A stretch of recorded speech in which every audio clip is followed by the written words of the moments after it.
and a very warm welcome to everyone who has joined us here in London today, as well as to our virtual audience who is tuning in the thousands, I am told. Before we begin, a few very quick housekeeping rules. This session will be recorded and we will be taking audience questions throughout, which means that you can pop any burning questions you might have into the Q&A box on your device in front of you. Okay, let's begin. The buzz seems to be really back in London's office leasing market, with many companies willing to pay very, very high prices for best-in-class spaces. But of course, commercial real estate has changed dramatically over the past couple of years. So how have things changed? And what are the opportunities we can expect to see? Well, joining me today, I've got a fabulous panel of experts on exactly this very topic. Jessica Lee, Senior Director, Asset Management at Gore Capital Advisors. Prabhi Mani, Head of Commercial Real Estate at Phoenix Group. John O'Driscoll, Global CIO, Head of Investment at AXA IM Real Assets. Ronan O'Dowd, Head of CRE Banking, EMEA and the US at Standard Chartered, and Simon Derrick, Head of Financing Solutions, Europe, also at Standard Chartered. Thank you all very much for joining us this morning. John, let's begin with you. Okay. I would really be interested in an investment manager's perspective here. I mean, you are the CIO, you must oversee a lot of interesting real estate transactions in the market. Yet the way I understand it is that office occupancy levels are still quite low compared to before the pandemic. So where is all this buzz coming from? Who are these tenants and what are they looking for? Good. Well, hello, everyone. Look, I think the office market at the moment is sort of many different markets at once. So I think you have different elements. So you say that you've got low occupancy, but from a financial perspective, you know, most buildings are leased, but people are slowly returning back to work. And that's, I think, a feature that we've had relatively low occupancy in office buildings, but it's building up quite quickly as people return to work.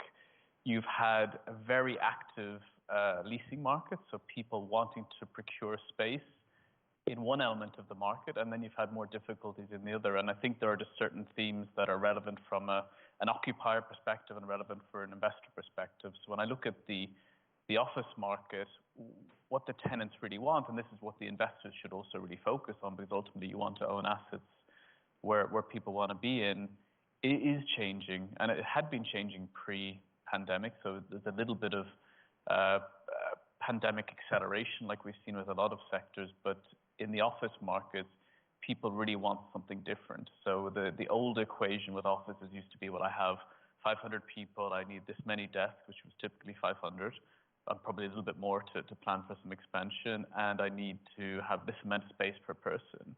It's quite different now. What the occupier wants is more of a product. So when I look at our signature office tower in London, which is called 22 Bishopsgate, which we delivered actually in March 2021, the offering's very different. So you have a very, first of all, the tenants really care about the carbon footprint. So they want to be in low carbon space. They want high amenity. So they want lots of places for people to interact and relaxation spaces and leisure facilities, restaurants.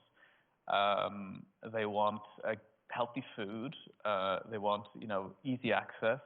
They want to relaunch their workplaces in buildings that can really support them. I can support innovation, because the role of the office has dramatically changed from being a functional space to being a space for innovation and creativity. So the demand is certainly concentrated on that. That is what a lot of tenants want to then sort of marry up with whatever work from home policies they're implementing as well. So, I think having those, very ESG friendly, very tenant friendly buildings are incredibly important in this market.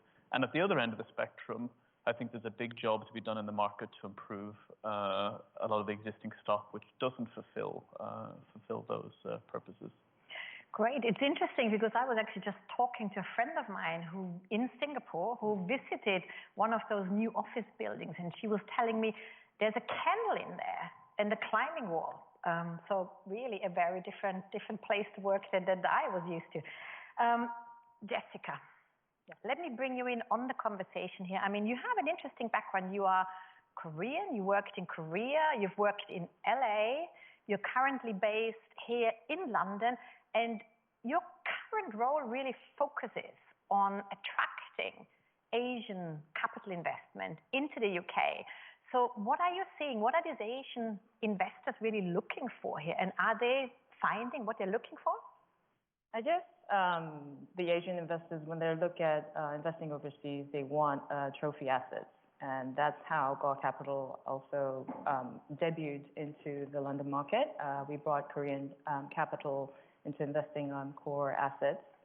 That's what they always look for. They always look for long vault, stable income, good tenant, good covenant, in a prime location.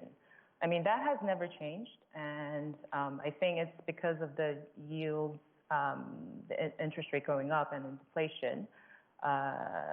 The Asian investors are looking more for kind of indexed rent leases, because rent reviews here in UK, it doesn't exist elsewhere. I mean, not in Asia.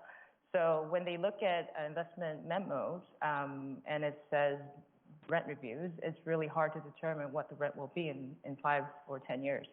So right now, a lot of Asian investors want to focus on those kind of assets where it's index linked. And of course, ESG, nobody cannot neglect that part. So ESG compliance with good credentials, good tenants is what the Asians are looking for at the moment. Thank you. We'll come back to ESG in a little bit, but first I want to address what's going on in the world at the moment. There's clearly a war raging in Ukraine, and these broader macroeconomic trends have had a big impact on the sector itself. So probably when you and I were chatting, you were telling me that the war, rising interest rates, raising energy costs have really kind of probably overshadowed, you mentioned the COVID pandemic as a trend. So you are a lender. Mm-hmm. So how have you adjusted your strategy? How is this impacting your business? Tell us a bit more about that. Sure. I think also for the benefit of some of the attendees who are joining from outside the UK. So I work for Phoenix Group, we're the UK's largest long-term savings and retirement company. And I really focus on making sure that we're investing in real estate debt in a way that delivers the best possible returns to match our liabilities. Why I might be different from other lenders who would be sitting here is that I have a flexibility to move away from real estate and redeploy into other assets. And our team is very focused, the way we're funded, on looking at what's happening in broader credit markets to really drive how we determine how to lend and where to place capital. So for us, if we'd had this panel 6 months ago, I would have talked more about the impact of COVID and how that's impacting, say, occupancy in certain of our assets and how that's impacting our debts. But today, I think there are 2 other themes that I'm more interested in. So one is structural changes in the market and how that's impacting our appetite. COVID has sped up some of those structural changes, but they were happening anyway. So the move to from traditional high street retail to perhaps retail warehouses, to the growth of the industrials and logistics sector, to the shifts, as Jolda said, in the types of offices that would be interested in lending against, although we haven't done any with kennels yet, or climbing walls, but I'm going to add that to my investment criteria, I think. But also some of the structural changes we're seeing are completely irrelevant of what's happened with COVID as well. So the increase, the institutionalization of single-family homes as an asset class, the focus on sustainability, I think that would have happened regardless of what was happening with COVID and what COVID has sped up. And I say COVID has sped up, I'm speaking from a UK perspective, recognizing that other parts of the world are in different stages. But the second thing, which is a bigger focus area for us, is what's happening in broader markets. Like I say, we price off what's happening in the public public markets. And that's had a material impact on how we assess risk and how we assess relative value. By way of an example, public credit markets, investment grade UK markets, credit spreads have widened out by 60, 70 basis points since the start of this year. So the impact is I will go to borrowers and say, I need another 25, 50 basis points on a loan margin versus December. Oh, we can do the loan, but we're going to do it at a lower leverage point. We have to factor in the fact that the UK gilt rates have shot up. What's that done to our overall cost of debt? All of these are, really live discussions. They have live impacts on how we're placing capital. Last year, I did loans primarily with LTVs of in the 40s, low 50s. This year, I'm still writing debt. We still have a check, but our LTVs are sort of more frequently in the 30s. So we're certainly being quite cautious. You may get different views from other lenders who are sitting here today, but we're reacting to what we're seeing. And being, it's a little bit of a meaningless phrase because everyone overuses it. We're being very selective. We're being very selective. Very good word, selective, at the end of your point. I would like to continue talking crisis just for a little bit longer, but really pivot towards liquidity and investor appetite. We are seeing, Ronan, this question is for you. I mean, you are in charge of CRE and your focus areas are Europe and the Americas. So I'm just wondering, so are banks in a good position nowadays to offer liquidity in this really challenging climate? And when you speak to investors, to your clients in Europe, in the US, I mean, what conversations are you having with them? What are they looking for? There's two things maybe that I'll touch on. One, on the client side, maybe first, real assets are more in vogue from an investor thesis at the moment versus financial assets. So allocation towards real assets, given the volatility and the growth in financial assets over the last maybe 2-3 years, has increased. A number of our investors, and this is anecdotal, a number of our investors are going from, say, 8% allocation to 12% allocation. Some of the investors as well as are growing, have inbound capital coming to them. So there's a volume of investor appetite towards real estate, which is very strong.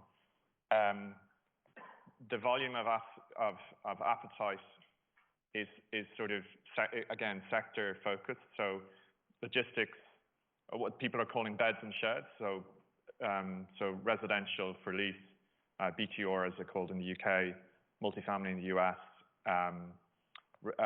PBSA, so student housing, and logistics have seen huge investor appetite over the last 2-3 years, and you've seen yields come in to historical lows and across the sector, and that seems to continue. There's underlying risk around occupation demand for the big box logistics starting to creep into the market, so that's something that's a little bit of a headwind.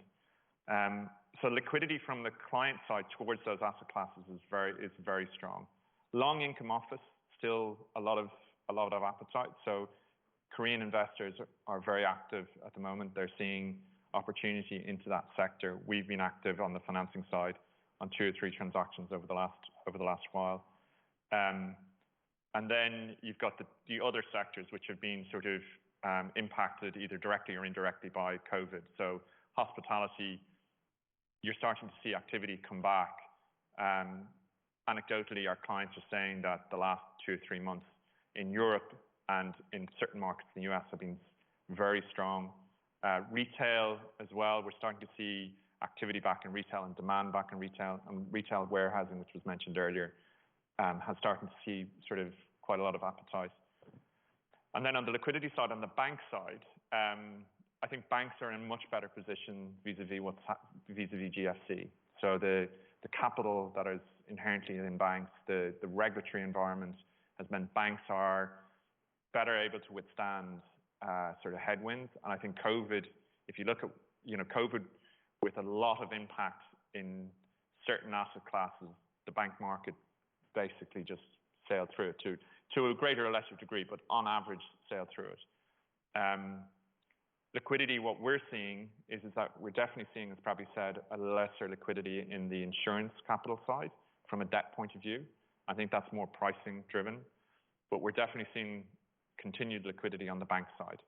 So as we go out to market with transactions that we either underwrite or we're looking to sort of joint venture with, there is strong appetite. And one of the things which we are seeing is continued appetite from Asia. So the Asian bank market remains quite strong, which plays well to Standard Chartered. Thank you very much. You brought up some interesting sectors that we haven't actually touched upon yet. And Simon, I remember when you and I were talking about this panel, you got quite excited about these different opportunities. And you are overseeing the financing of a lot of these projects. You mentioned to me exactly what Rona was just saying. You talked about student accommodations, logistics. You also talked about lab spaces, build to rent spaces. So talk to us a bit more about all these hot trends that are going on in the market. Yeah, sure. I mean, obviously office is the largest sector, and so we've spoken a bit about that. Ronan also mentioned sheds and beds as being the sort of the extra pieces on in terms of operating assets and sort of I guess increased focus points that people are looking at. I think I'd add to that meds as well in terms of the life sciences piece, and in terms of I suppose curated science parks, lab space. Fairly obviously, I mean, the pandemic has moved through in terms of the amount of investment around life sciences as a whole, which has driven a demand in terms of conversion of office or within business parks into lab space. And also there is the element here that seems fairly obvious that actually lab work is going to be less impacted from the work from home trends. It's a little bit harder to do those sort of pieces in your living room. We've seen quite a lot of demand in there. I mean, one particular example sort of pick out from our side is we worked with Brookfield on the acquisition of the Arlington portfolio, which underwrote the initial loan on that and then took it through to the CMBS market, which got an amazing response and sort of very well bid sort of CMBS and successful result on that deal. Another example that sort of was brought up briefly was around build to rent, again, sort of on the beds space and also linking through in terms of what customer expectations are really post-pandemic, how people want to change the way that they live and they work. So we're seeing a lot of development projects on the BTR side, which are, I guess, more shared amenity services, concierge type of services that can kind of link through in terms of that space. And also then from an investor perspective, both from the debt and the equity side, sort of looking at that as a very solid income stream that's also potentially or will be sort of inflation hedged to some degree. And again, an example of that, we were recently worked on a new build development project in Wandsworth with LGIM, where we were also the sustainability coordinator on structuring that loan, which sort of actually leads through into the third piece in terms of tying it back into the global mega trends, really, in terms of what both CRE and elsewhere in terms of digitalisation and decarbonisation. And from a CRE perspective, I mean, we see a lot of use of proceeds facilities that link through into the end certification and footprint of the building, and that's a sort of relatively straightforward product, but a lot of demand again from the bank market in terms of buying into those products, but also looking then in terms of redevelopment as well as the investor side, sort of refurb around projects to be able to help them meet that ESG spec and financing and structuring those through green loans. And then the final point really to add on is just, I suppose, actually from a sustainable loan perspective is now creating a few more hybrids between the use of proceeds facilities and sustainability linked facilities. So actually we're seeing green loans for very high spec, well certified buildings, but then layering on top of those incentive targets for actually improving how the building is used and sort of the outputs from them, whether it's in terms of amount of landfill waste that's coming out of the building or actually the energy usage within the building or all these other things, and having targets within loan facilities which incentivize improvements around that performance. Great. We've now talked quite a few times. ESG, sustainability seems to be really coming up as a big recurring theme here. So you mentioned also, Jessica, that investors, Asian investors, that's really a key criteria for them as when they look at office space. So what is it exactly they're looking for? What can they find in the UK? How have things changed from an ESG perspective? I think it's more driven by the UK legislation to reach a certain rating by 2030. I think it's EPC-B that we have to reach. Otherwise, we won't be able to lease out the space. It's in consultation at the moment still, but the tenants are looking for those kind of spaces. When they're looking for spaces right now, they're looking to lock in for another 10 years. And everybody's like, even though they don't say it, it's like check the box. The first thing they ask is, what is the BREEAM rating? What is the EPC? So that will eventually impact the asset value, of course, when you exit the project. So the ESG is really becoming the topic, and our existing assets, actually we're convincing our equity investors to inject more money to upgrade the building to meet those standards. And of course, we're talking with the lenders to support us on those green loans as much as possible. Yeah, I think it's here to stay, that's for sure. We have many sessions dedicated later today at the ESG theme and how it is impacting very across credit markets, many different sectors.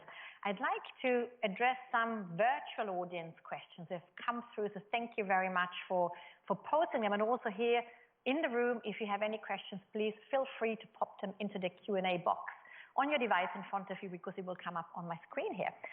So I think this one is for you, John, because you were talking about this, very fascinating development you financed here in London, and the person is saying, well, the UK is the country in Europe with the lowest rate of employees working from the office, based on his assessment. So isn't there an opportunity to revitalize commonly business areas and turn them into residential ones? Is that something you are seeing?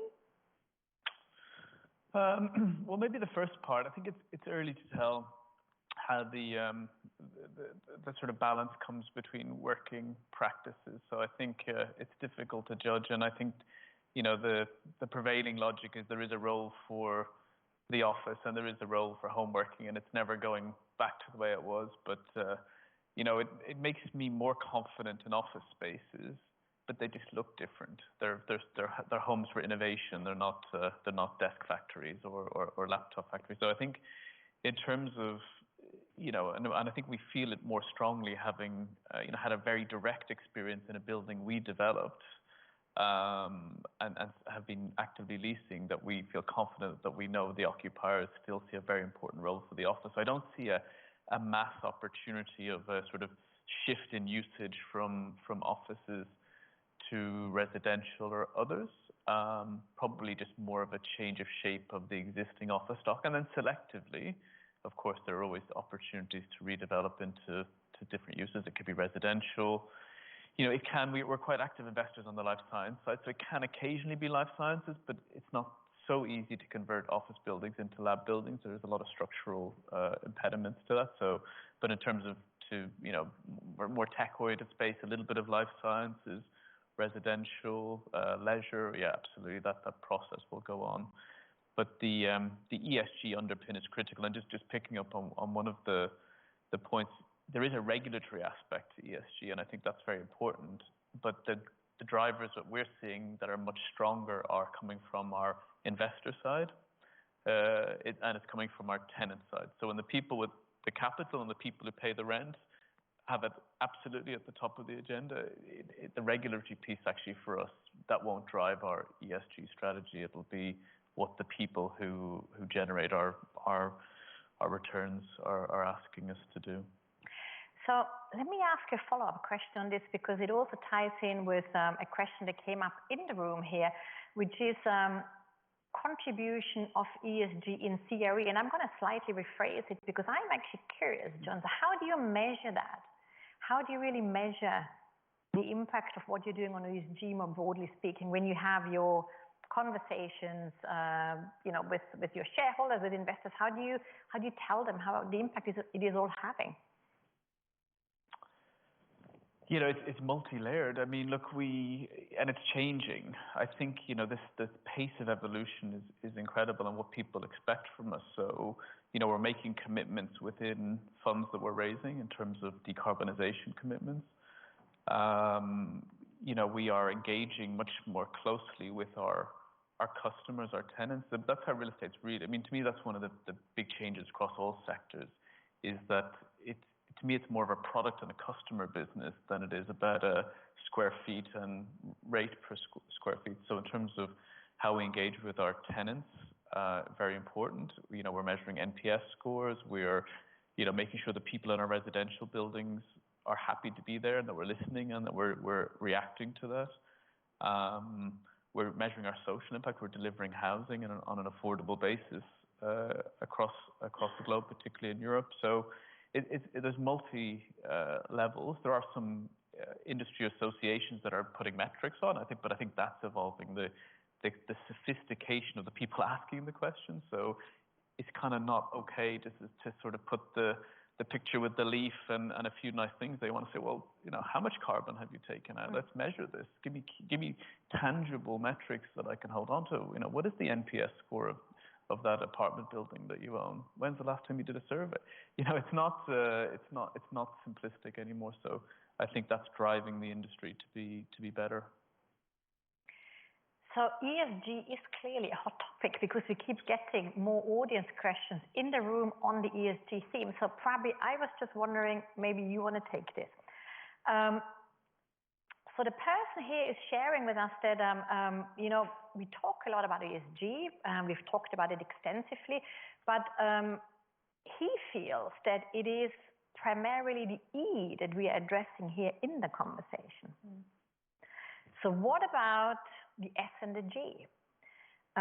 What do investors and lenders do in terms of really tackling also the S and G aspects? Sure. So Phoenix Group, we have a public commitment to invest at least 60% of our private debt in assets which are positive from a sustainability perspective. And yes, a lot of them are sustainable from an E perspective. So we will do loans which have got the KPI linkage, or they have to be to BREEAM excellence buildings. But we also invest in a lot of transactions which we consider to be beneficial from more of an S perspective. So sectors that are really important to us, sort of social housing, particularly focusing on tenants who need support. So really sort of the more vulnerable end of the social housing market.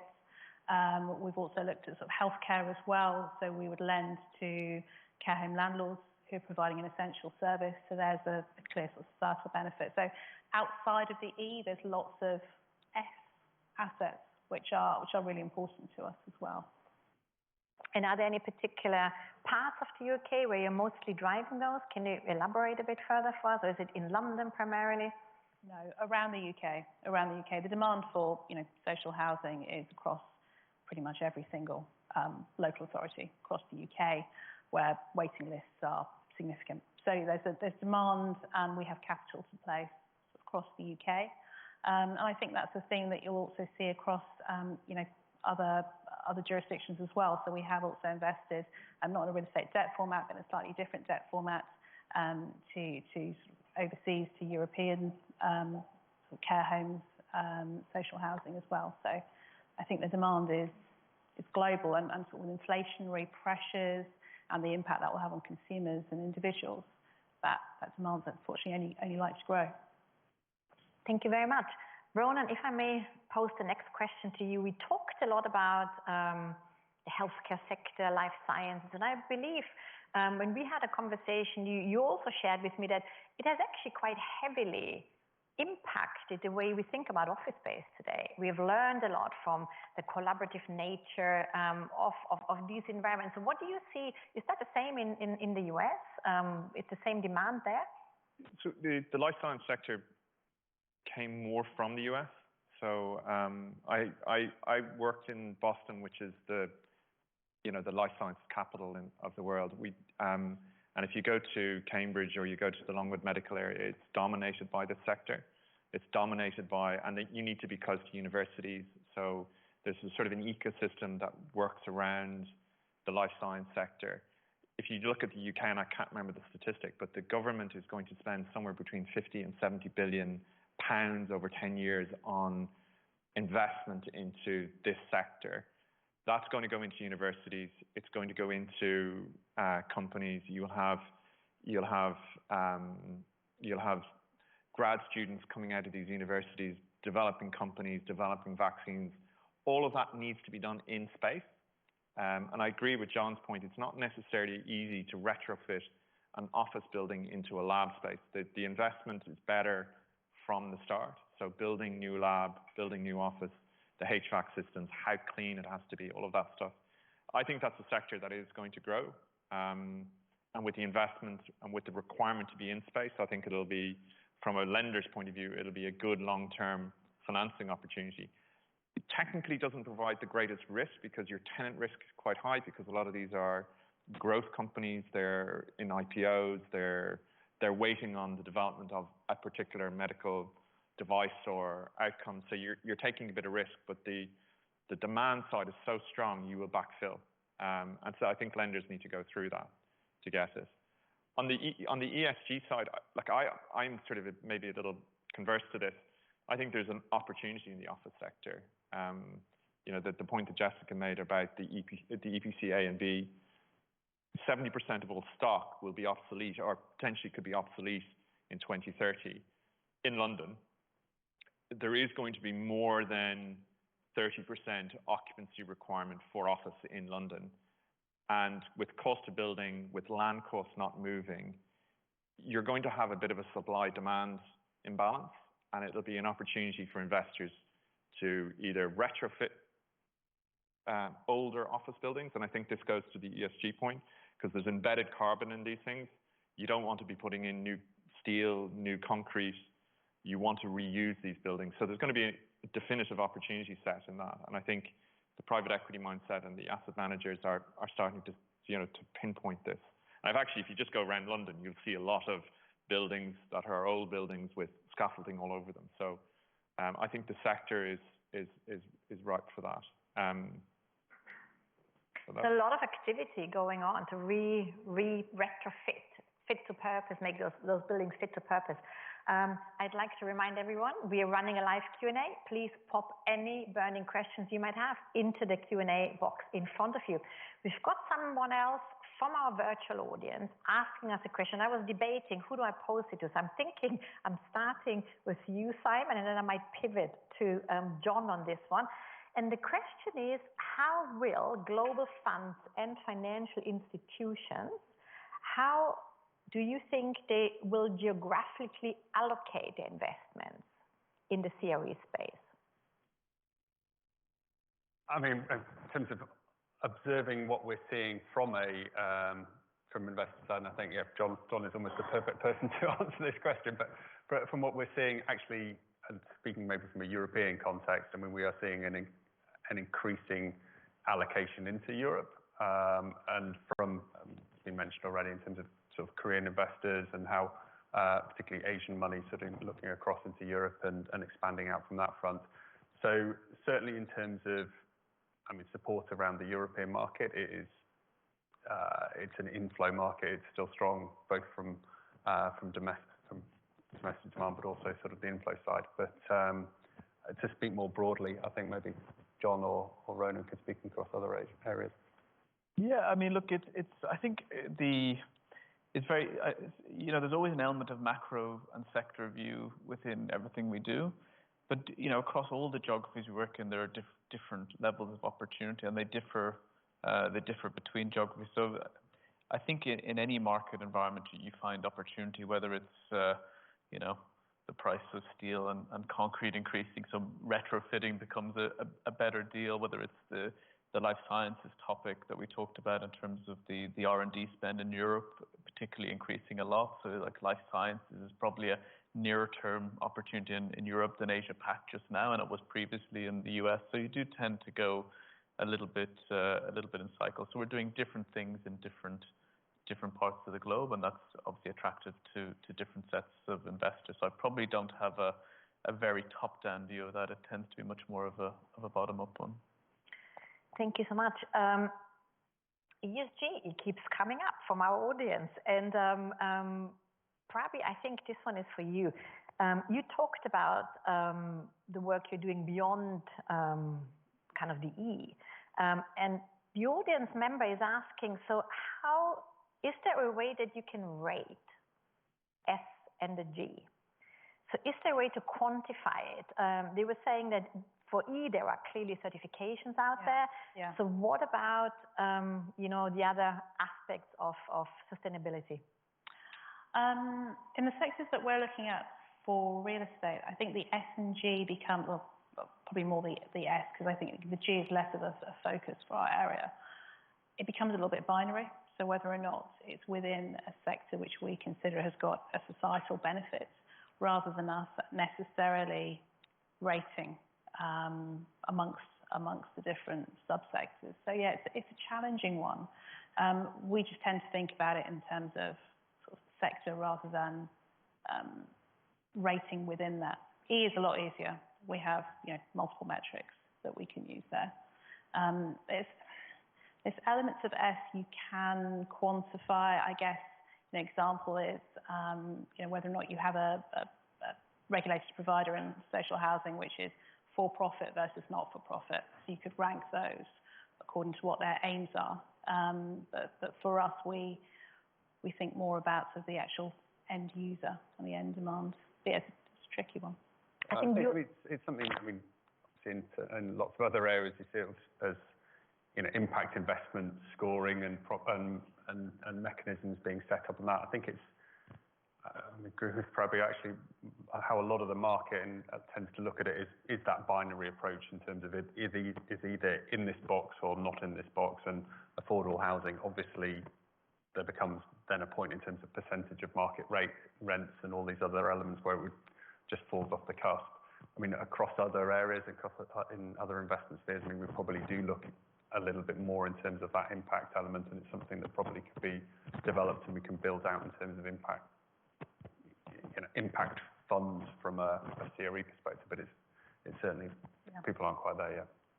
I think you're in demand, Prabhi, because there's another question for you here, which is, really speaking, you mentioned that you're cautious, right, when you opened your session, and the question a little bit plays to that, because it is around many institutions, especially insurers. You were quite reluctant to invest in real estate after the 2008 crisis. So do you think COVID has changed that now? You're cautious, you said, but how are you looking at sectoral opportunities? So it's sort of outside, okay, I mean, post-GFC, I sort of our interest in investing in real estate debt is more driven by the fact that adds to our private debt mix. All insurers are investing more in private debt versus public debt. That's just a general trend. And real estate, given the size of the UK real estate market, is a natural fit for that, for UK insurers.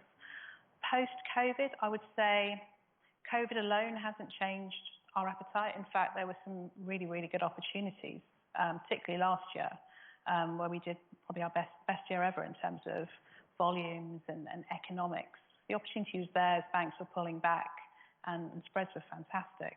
So I think actually our view is not really linked to COVID. I mean, my concerns today is where we are in the property market cycle, what's going to be the impact of sort of inflation, what's going to be the impact of higher refinancing rates, and that's what's making me cautious. It's more the macro rather than the sector. We still like the sector. We're still going to lend to the sector, but it just might be our mix is slightly different. We might move more towards doing more sort of social housing opportunities rather than competing with every bank and every lender for the logistics deals that are out there, which just seem to be getting more and more competitive and thinner margins. Thank you. I think we're slowly coming towards the end of the session, so I'm going to ask you all one last question. And Jessica, you mentioned earlier that Asian investors are looking for trophy properties. I think that was the word you used. And so my last question to all of you is really, what is this hottest trend that you're going after in commercial real estate at the moment? Pick one or pick a couple. Jessica, you go first. The trend. I think in terms of demand, the tenants will want a flexible lease because of what's happened during COVID. They want much more flexible leases. However, the investors, they want long-term leases. So there's going to be a conflict there. And I think it's going to continue like that. And that's one of the things to So how do you balance that? How do you reconcile this? Seems to be very different. It is very difficult. At the moment, we're discussing a long lease with a tenant, and they want every break option that they can pursue. However, we want everything fixed so that we can have stable income. So there's conflict there. The negotiation is still going on, but it's a tough topic at the moment. I can imagine. Ronan, for you, the hottest trend, and are you chasing after it? The most topical thing that we talk about is office occupancy. What's going to happen to office occupancy over the next 2 or 3 years? And office being the largest sector, historically the most, the lowest yield sector if you take away residential for lease. I think that's the main thing. I am a believer in office. I do think that office will revert. I think there's a mix from work from home and working in an office. I do think corporations are looking at these things through many different lenses: cost, ESG scores, branding, and that equilibrium needs to be flown through. And once that flows through, I think then you're going to see a heightened demand for office. And then the bigger other thing, which I think Jessica sort of alluded to, was around the length of lease. Historically, leases have been very long, particularly in London. That is going to shorten as occupiers demand more breaks. And how does that flow through financing and credit appetite? So leverage is probably going to go lower. People will be more cautious towards the sector. So all of these things need to be flown through. That is, topically, that's the big thing that I think people are trying to get their head around. Thank you. John, I was reading up on this 22 Bishopsgate development, and I understand you even have a signature scent in the building, so I heard. So what does it smell like? John, how do you describe a smell? Good, I hope. Fresh, inspirational. So on a serious note, what do you see? I mean, from an investor perspective, what's the thing you're really chasing? Where are you going to get the biggest return? It's hard to pick one. I think we've had some really good success at spotting emerging trends. So we were active in data centers quite early and in life sciences, and those businesses continue to be supported by very big structural trends. So the movement of businesses increasingly to the cloud or more sort of access to streaming services, et cetera. So data centers has been a big winner. Life sciences will continue to perform. That's a really big sector for Europe. The desire for European countries to retain a life science industry and cultivate it around universities and in capital cities is not going away. That will continue to be a big trend. And on the offices, I think I've said my strong view. The gap in available quality, low carbon space versus the level of net zero commitments made by the tenant base, there's a huge mismatch coming down the road. So I think prime office is something I really, really believe in.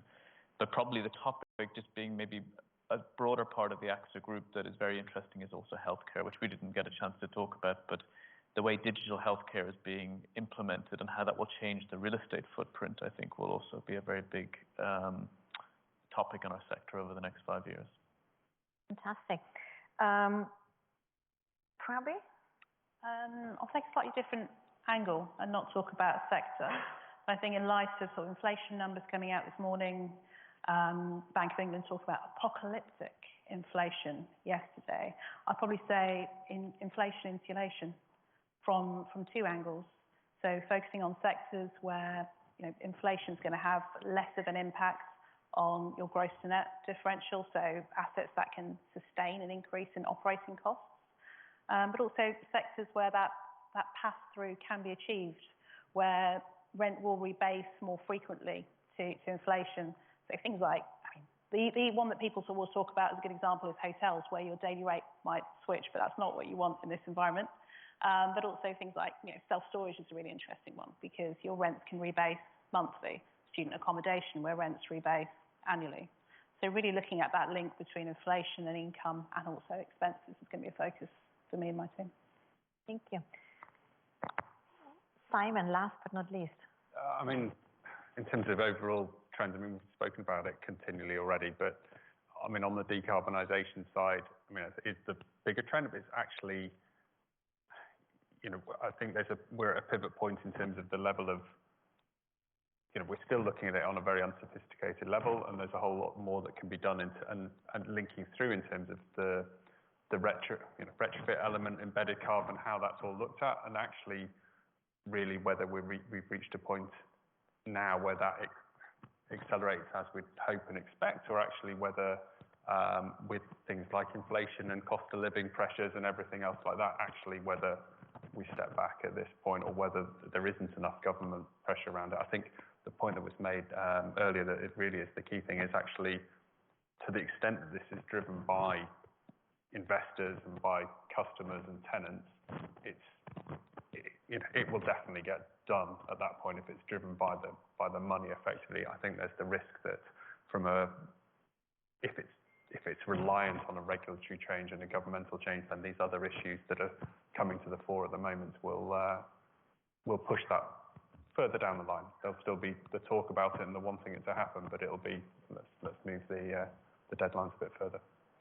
Thank you all. Fascinating conversation. I certainly learned a lot today. Thank you to our fantastic speakers for joining us. Jessica Lee, Senior Director, Asset Management at Gore Capital.